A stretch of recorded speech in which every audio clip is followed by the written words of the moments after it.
প্রথমবার বিপুল জনাদেশ পেয়ে ক্ষমতায় এসেছে বিজেপি, আর তাই খোশ মেজাজে বিধাননগরের খাস মহলের ভেড়িতে অনুগামীদের সঙ্গে মাছ ধরতে দেখা গেল দিলীপ ঘোষকে। প্রাতঃভ্রমণে এসে তিনি বিভিন্ন ইস্যুতে প্রতিক্রিয়া জানান।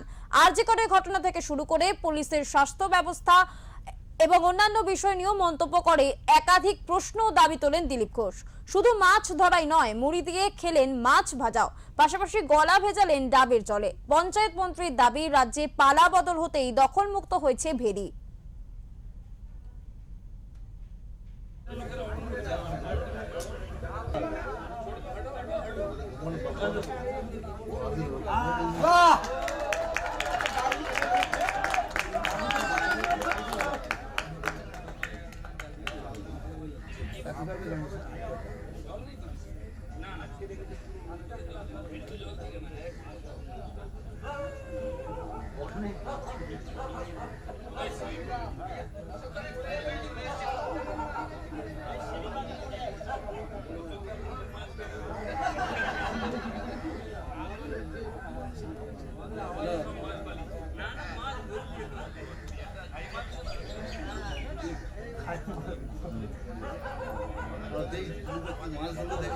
ইলিশ মাছ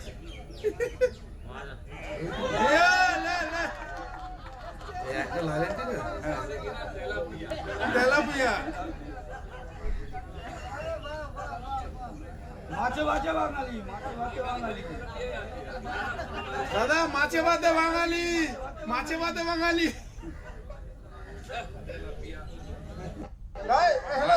মাছ খেলাম,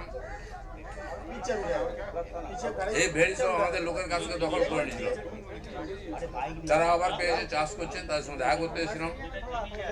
21 সালে এখানে মাছ খেয়েছিলাম আমরা, তারপরে এই সমস্ত ভেড়ি দখল হয়ে গেল। আবার লোকেরা ফিরে পেয়েছে, এই দেখা করতে এসেছিলাম।